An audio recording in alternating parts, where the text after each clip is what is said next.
Ho ho ho! Bienvenue à tous dans La Pause Rouge et aujourd'hui, épisode spécial Noël de Anathème de Godard. On vous présente un film du cru de monsieur Nicoco le Saint-Nicolas, qui va nous parler d'un film, un peu étrange.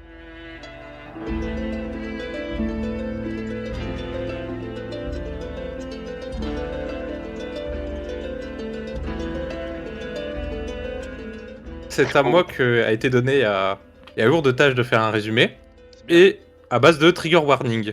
Trigger warning violence, trigger commence warning bien. violence verbale, trigger warning violence psychologique, trigger warning viol, trigger warning Trigger vol, warning prostitution, body shaming, crise de panique, LGBT-phobie, séquestration, torture. Voici pour le résumé.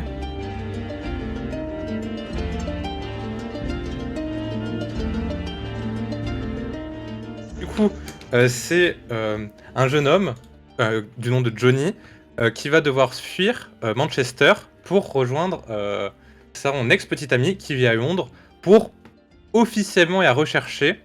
Mais on verra que ce voyage qu'il faisait pour essayer de voir un peu de lumière ne sera qu'un long voyage en enfer. Ouh. Ouh! Du coup, Empereur, qu'as-tu pensé du film? Moi, je voulais que ce soit Nicolas qui commence parce que c'est lui qui a choisi. Merci à lui pour ce Déjà film de Noël. Oui. hein, qui Et de sera rien. dans une ambiance de J'espère Noël. que ça vous a tous fait plaisir de l'avoir vu et que ça Finalement, vous a donné plein de bons sentiments. est-ce que ça parlerait pas un peu de Noël en plus ce film de cette façon? Oui, c'est vrai que ça se passe pas longtemps des fêtes de fin d'année. Ce qu'on ne voit absolument pas dans le film, vu que le film est quand même très très sombre. On voit qu'il s'inspire des films noirs. Il va vraiment avoir vraiment une travail sur l'esthétique, sur l'obscur, le clair, mais surtout obscur. Le film va être autant sombre dans son visuel que dans ses thématiques, parce que le film va quand même être assez désespérant. Il va pas y avoir beaucoup de notions de progressisme dedans, si j'ose dire.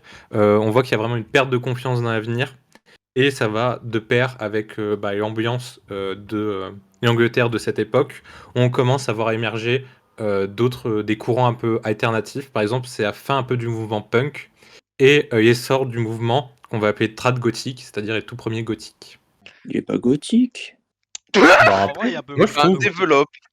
Bah, non, en vrai, je comprends, mais moi, je veux pas forcément ça comme une sorte d'un mec gothique, mais plutôt comme une sorte de crise existentielle, de remise en question par rapport à sa vie et à sa place. Et Mais tu crois que les où gothiques est-ce ils sont qu'il pas en va? crise d'existence? Oui. Ouais, mais je sais Il y pas a si eu on des peut parler gothiques dans des... jusque-là de gothique, quoi. Ouais, J'ai été gothique au collège, donc Voilà. c'est quelqu'un Ah qui ouais, se Au ok, dit. collège. non, ok, je retire tout ce que j'ai dit. On connaît le sujet quoi, donc là tu parles avec plus fort que toi. C'est ça. Peux-tu J'ai 4 Bauhaus, nous moi, monsieur. parler de ce que c'est le gothisme? Oh le Oh gothisme non! est est un mouvement qui découle du mouvement punk. On est Donc pas on en va encore CM. avoir cet esprit de nos futurs, de rejet de la société, mais dans quelque chose de beaucoup plus désespérant. Les punks étaient vraiment dans une alternative de créer une contre-culture, une contre-société qui pourrait marcher, où ils pourraient s'épanouir grâce à la drogue. Et les gothiques vont vraiment se dire qui sont le reflet de la tristesse de ce monde. Voilà. Et je trouve que ce film est aussi un peu une volonté de refléter la tristesse du monde de la fin des années, des années 90 et de l'an 2000 qui approche. Eh bien, c'est bien dit ça. Nathan, t'as quelque chose à développer sur ça? Alors, moi, par rapport au film, outre le côté dépressif qui ressort clairement du film, c'est le côté un peu vraiment étude de cas, étude sociologique d'un personnage, d'une ville. Et ce qui m'a beaucoup plu, et c'est aussi ce côté très non moral du film. Voilà, le film est très amoral, il ne laisse, enfin même il laisse le spectateur se questionner même sur la morale des personnages. Ce film va pas forcément développer une morale, il n'y aura pas de conclusion comme quoi le personnage serait finalement devenu moral ou quoi. On peut dire que le film est nihiliste. Bah, clairement, en soi. Mais voilà, Bien. j'ai maté quelques interviews du réal et apparemment, ouais, son envie, c'était vraiment de mettre en avant des personnages de la vie de tous les jours, hein. Un côté peut-être un peu documentaire, tu vois, et de pas forcément apporter un point de vue moral à tout ça, tu vois. Et puis, surtout, il dépeint cette, réalité de façon très, très, très, très crue et du coup, ça apporte un axe particulier. Est-ce que pour vous, c'est un film moralisateur? Alors, je veux bien répondre. Bah, vas-y, je te Alors, laisse. moi, je dirais oui et non, dans le sens que il va montrer plein de choses, plein d'actions qui vont des fois être horribles, mais il va pas y avoir de jugement de la caméra dessus. Il va jamais avoir de regard moralisateur sur ces faits en tant que tels. Cependant, le tableau global du film, c'est quand même un tableau très négatif, très sombre, encore une fois, de l'Angleterre de l'époque. Et on voit que t'as pas tant un temps moralisateur contre les personnages ou contre ces individus, qu'ils soient représentés ou non dans les personnages, mais plus moralisateur dans la société dans son ensemble, où il dit regardez ce que la société est devenue. De toute façon, même ce côté moral, tu le retrouves dès les premières scènes du film. En fait, tu tombes sur le premier plan du film, c'est ce mec qui viole. Plan choc un peu du film. Et en fin de compte, juste après ce plan-là, voilà, la femme se débat, elle s'en va et elle dit au gars ouais, j'ai appelé mon copain, tu vas prendre cher. On va suivre en fait une longue course effrénée où on le suit à un calme à portée qui bouge beaucoup. Et il y a vraiment ce côté où tu sens que le réalisateur est en mode bon, voilà, on va être du côté des marginaux, on va être du côté des gens sales. Finalement, ce gars a violé, mais de toute façon, malgré vous, vous allez apprécier quoi. Puis il y a aussi le Ouais. côté où il méprise un peu aussi la bourgeoisie parce que le seule personne dans le film où qui est un peu supérieur aux autres, il est vraiment dépeint où il abuse de ses pouvoirs prédominants. C'est un film qui parle beaucoup, je trouve, des dominants et des dominés, et de comment le monde est une pyramide de domination, et quelles sont les violences produites par ces dominations. C'est vrai que c'est vraiment, pour moi, c'est, comme l'a dit, je sais plus qui, c'est un film sur les marginaux et c'est les voir évoluer dans un monde qui n'est pas fait pour eux, qui les rejette et les méprise, hein. C'est intéressant ce que tu disais, Nathan, c'est le truc on commence le film sur notre protagoniste viole une meuf. Enfin, je sais pas, je trouve que ça condense un peu toutes les relations que va entretenir cet homme, enfin quasiment tous les hommes avec les femmes. Il y a un côté un peu de qu'est-ce que j'ai à perdre, quoi. Il y a cette idée où il y a plus vraiment grand chose à perdre, on a plus grand chose à jouer, quoi. Donc il a un côté un peu méprisant vis-à-vis d'elle, mais à la fois il va parfois être assez tendre, assez.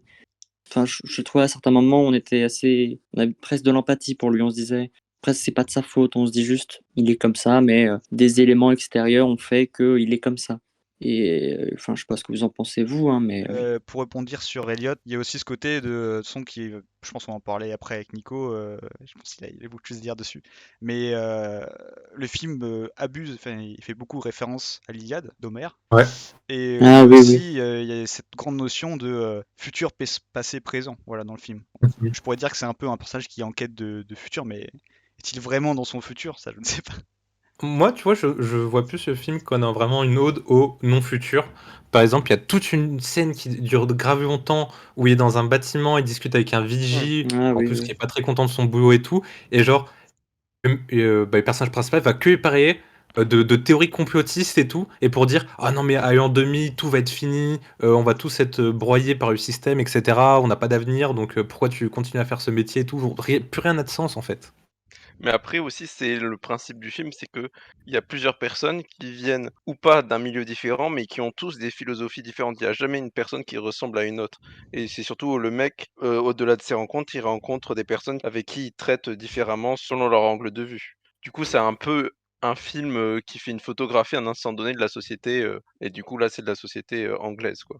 Revenir à ces, comme disait Nathan et comme tu disais, Sillan, il va rencontrer beaucoup de personnages en fait. Le film va plutôt se décomposer, on va dire en scénettes où c'est presque à chaque fois il se déplace, il rencontre un nouveau personnage, il quitte ce personnage, il se redéplace, il rencontre de nouveau quelqu'un et ça a vraiment, une forme d'odyssée en fait, où on va avoir une odyssée macabre où on a un personnage qui se déplace de situation funeste en situation funeste et son sort ne va faire qu'empirer en fait. D'ailleurs, en plus, je veux rebondir sur le passage qui est hyper intéressant sur quand il parle avec le vigile et tout complotiste, et il y a vraiment cette histoire de putain, le gars faut pas qu'il soit vu. Et ce qui est génial, c'est qu'en fait cette idée de on ne doit pas être visible aux yeux des puissants, aux yeux de la société en fait. C'est pour ça que le film se passe de nuit aussi, hein, en grande partie. Et il se retrouve aussi dans la façon dont il filme. Voilà. Tu vois, le long tirade qu'il a où il parle de truc complotiste au gars, bizarrement, ils sont tous les deux dans l'ombre, presque ombre chinoise, et il y a la lumière derrière, comme s'ils étaient non visibles. Ils se cachaient en fait, ils se cachaient de quelque chose pour dire une vérité. Qui a ça aussi qui se représente dans la mise en scène, je crois. Encore une fois, pour parler de la mise en scène, un des mouvements des premiers gothiques, qui étaient pareil, qui ont juste arrivé quelques années avant ce film, un des styles musicaux qui jouait beaucoup, c'était de la cold wave, donc la vague froide littéralement, où c'est vraiment des musiques très minimalistes, très lentes et très déprimantes. Et je trouve que Bah, en regardant ce film, j'avais l'impression de voir une représentation cinématographique de ce courant musical en fait, où tout est très lent, très minimaliste, mais d'un côté très sombre et très déprimant. Ouais, bien dit ça. Du coup, Elliot, t'avais des choses à dire ou tu boudes? On t'entend pas beaucoup, Elliot. Mais j'ai pas grand-chose à dire puisque vous parlez très très bien. Et du coup, Est-ce que à chaque fois que je veux dire Bah, quelque chose, attends, parlons du coup Moi, de la position des femmes dans le film. oui, voilà, c'est ce que j'allais dire. Et parce que finalement, C'est vraiment ce que j'allais dire. ce rapport qu'on a avec les femmes se base un peu sur deux hommes qu'on suit tout le long du film, hein. Notre personnage principal et un autre gars je crois, je sais plus ce qu'on est son nom. Euh, le bourgeois là, un peu L'homme un bizarre. peu riche français, je crois qu'il est français hein, dans le film, est-ce qu'on parle Genre, il est français? français? Il parle français dans le film. Ah bon? Oui. Oui, mais c'est français, c'est chic. Parler français, c'est Ouais, Oui, ça c'est fait juste bourgeois ça en veut pas Il fait. dire que t'es français, il hein. s'appelle bourgeois. Jérémy dans le film. Oui, bah Jérémy, de toute façon, Jérémy, il a introduit un personnage, c'est un personnage particulier puisqu'il a introduit sans que le personnage principal le croise au début. D'abord, on voit comment il est, puis après, il s'introduit dans la vie du personnage principal. Du coup, c'est un peu son némésis qui vient avec lui parce que lui, ils ont à peu près le même caractère sur comment il traite la femme, sauf que lui, il vient d'un milieu plus bourgeois et l'autre un milieu populaire, et c'est vraiment deux personnes qui se rencontrent. Je sais pas si pour vous, vous êtes d'accord, mais pour moi, c'est surtout une dualité entre deux classes qui s'affrontent. Mais le truc qui le rejoint, c'est un peu le respect envers la femme, quoi, qui est Ah inexistant bah pour lui. oui, hein. Ouais, leur J'ai- point commun, c'est que ce sont des hommes. Waouh, Après, ils tellement ont. basé, mec. BDG, va. Non, mais en fait, ce que moi je le vois, comment je le perçois, c'est vraiment comment une sorte d'alter ego de Johnny. Mais enfin, ils ont tous les deux, j'ai un peu l'impression qu'ils sont tous les deux habités par le même cynisme. Ils sont tous les deux exécrables avec tout le monde. Sauf que bah, lui a de l'argent et pas Johnny. Enfin, c'est un peu comme ça que je le perçois. Enfin, Moi, je regarde vois ce que tu pas. risques de devenir.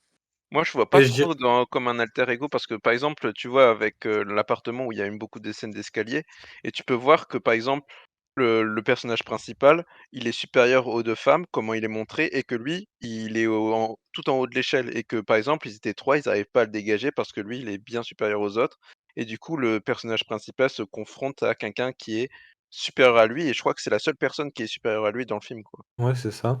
On a Freddy, qui est bah, notre personnage principal, qui est dominant, mais qui a trouvé quelqu'un d'encore plus dominant, enfin dominant dans les deux sens du terme, qui est plus fort, mais aussi Hmm. qui va créer plus de violence. On voit que, bah, comme il a dit un peu Empereur tout à l'heure, bah, des fois, notre personnage principal a quand même des moments un peu de douceur, etc.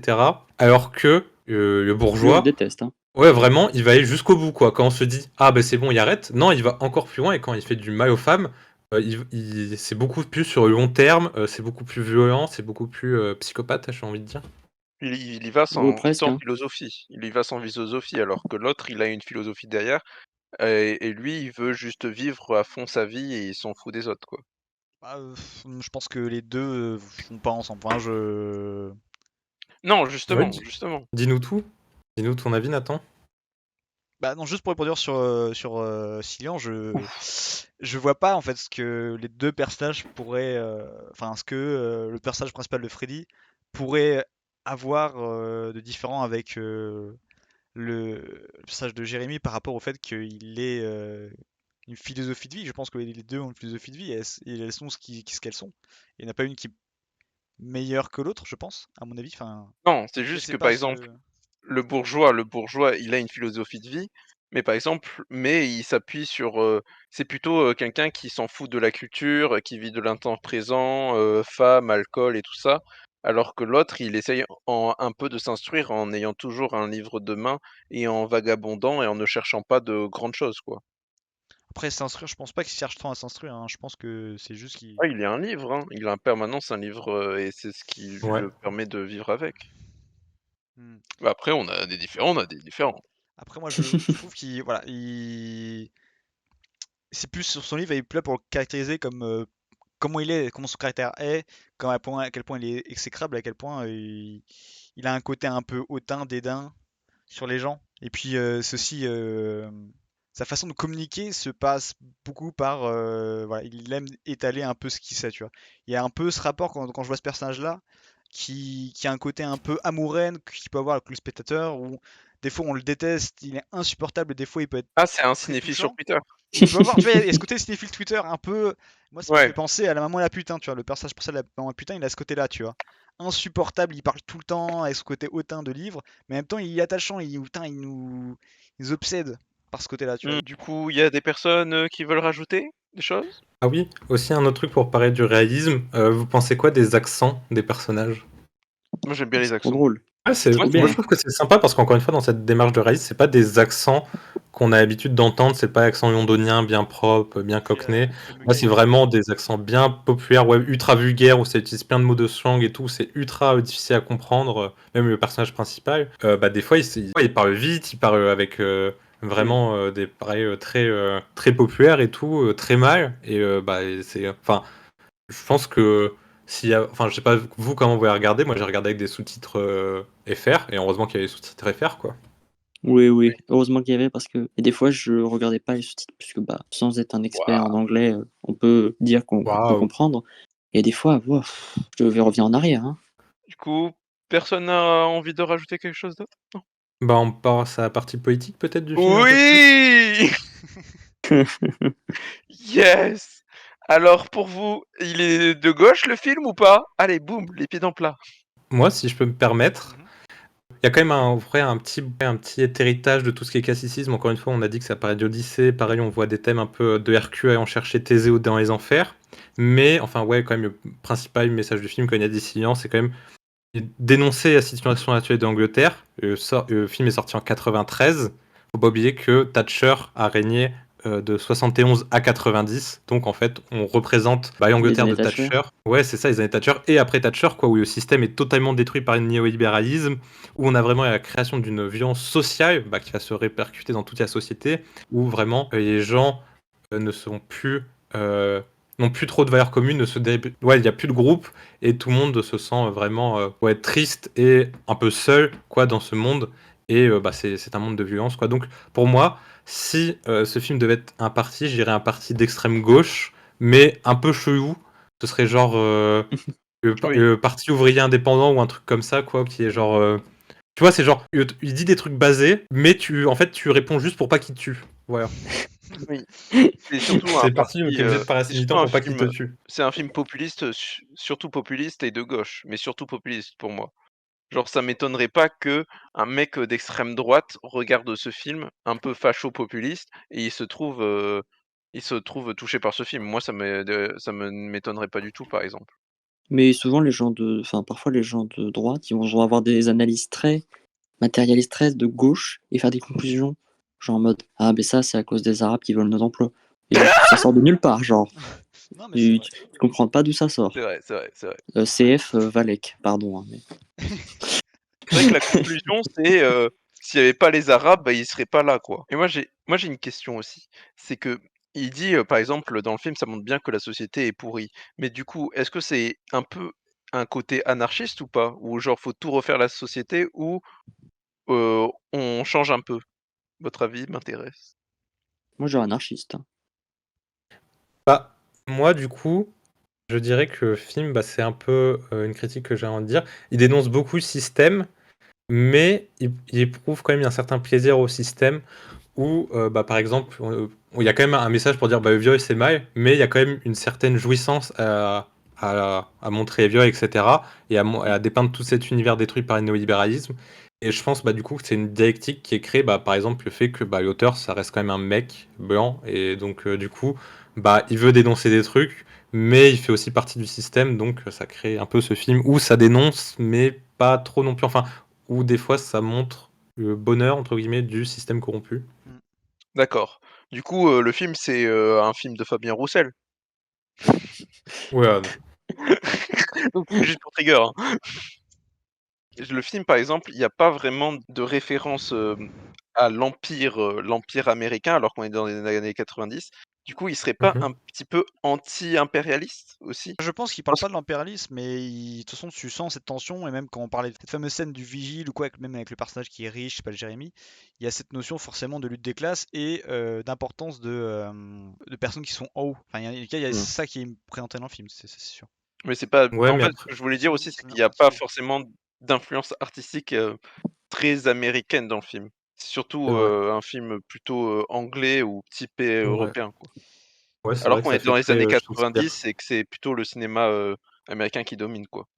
Bah, c'est vrai que dans sa narration, il opère des choses qui changent beaucoup de ce qui se fait maintenant, qui se faisait de base dans les drames classiques. Il prend vraiment à revers plein de choses et puis il est juste là pour présenter un personnage et il n'y a pas forcément d'évolution comme pourrait y avoir dans certains films où il y a, voilà, c'est bon, tout à la fin, tout le monde est heureux. Non, ouais, c'est ce que je veux dire que ouais, c'est plus un film vraiment anglais et donc ouais, enfin pour moi ça ressemble plus à du Shakespeare ou encore une fois des influences grecques très lointains et encore on a le rapport à l'impérialisme est quand même encore une fois très dialectique où genre on ne nomme pas, on parle pas des États-Unis, je crois que les États-Unis sont pas Non, évoqués, non, non. mais on va dire que oh ben il y a un système qui nous dépasse totalement, enfin il y a des gens qui nous gouvernent, C'est ça. qui sont tellement hauts qu'on peut pas les atteindre, etc. Mais ça les nomme pas vraiment et du coup ouais ça fait penser un peu à du Valek.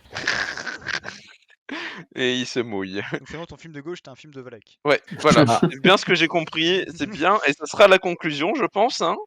Ah bah, bonne conclusion. Ouais, Du putain, un coup, parti est-ce que vous politique. avez des petites recommandations sous la cheminée pour le Père Noël? Putain. En premier. Allez, Ah. allez. Bah, Allez. Alors, moi, du coup, bah, je l'ai cité auparavant, j'avais hésité avec celui-là, c'était Le voleur de bicyclette de Sika, qui appartient au néoréalisme, machin, où il y a ce truc de vraiment montrer la vie des gens en Italie après la guerre.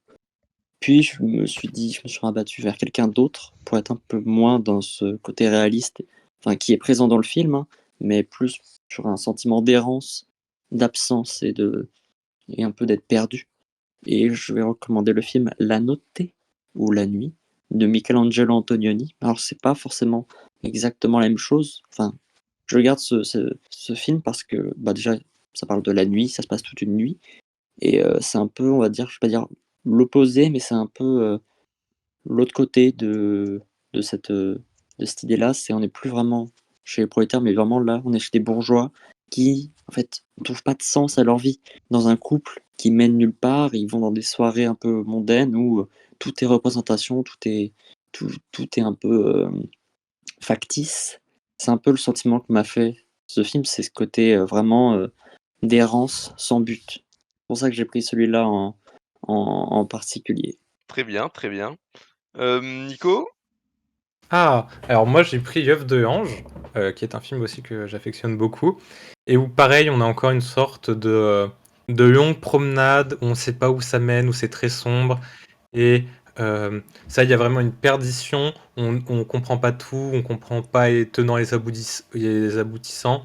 Bah, il y a beaucoup de personnages, enfin des personnages qui se rencontrent, etc. Mais encore quelque chose de très négatif et qui a le même point commun, je dirais, de perte de confiance dans l'avenir, où on est persuadé que l'avenir sera négatif, et donc et cette pensée est tellement forte que ça rend aussi notre présent négatif. Ouah. Nathan? Et bah alors moi, cher comme Elliot, on va faire un 2 en 1. Oh là là. Alors, je propose par rapport à ce film, alors, je propose deux films qui prennent deux angles différents, qui pourraient se rapprocher au film dont on a parlé aujourd'hui. Je propose un film qui est sorti récemment, qui s'appelle Perfect Days. Dans ce rapport on va parler d'un personnage précis, on va faire une étude de cas sur ce personnage et on va le suivre tout le long et on va voir ce qui va lui arriver dans sa vie et dans son quotidien. Voilà. Et après, je propose un autre film qui serait Tokyo Fist de Tsukamoto, qui a vraiment ce rapport très pessimiste au monde et qui suit vraiment des personnages qui se retrouvent confrontés à un espace urbain qui les écrase. Et il y a vraiment ce rapport masculin-féminin voilà, autour de la boxe. Donc c'est un film qui est bien plus J'ai la ref. nerveux que Naked. Mais voilà, c'est un film qui retrouve vraiment cette atmosphère oppressante. Alors, pour moi, Marocco, ben, j'ai pris un élément du film Les Colons, qui est un film qui vient de sortir, un film chilien du réalisateur Felipe Gálvez Albale. Et comme point commun, c'est que là aussi dans le film, il y a un viol. Du coup, Ta passion? Oui, on continue. non, non, Et du coup, c'est un bon film qui parle d'une période historique très méconnue par tout le monde, même par les Chiliens, sur l'indépendance du pays et sur un petit soupçon de critique. Et c'est vraiment passé un bon moment. Voilà. Et donc, merci à vous tous pour cet épisode spécial Noël sur Naked. Et on se retrouvera peut-être une prochaine fois sur un nouveau film qui est Les Guardians. Alors là, gros film, attention. Et Je connais vous pas. voulez passer un petit mot de revoir, vous la team? Passez de bonnes vacances de Noël. Joyeux Noël sans trigger warning. Ouais. Good vibes only, boys. Et vive la gauche. Et vive la gauche. Et nique le Votez prolétariat. RPO. Et vive Valek. Et vive la lutte des Oh, classes. Allez, bisous. Bisous. bisous.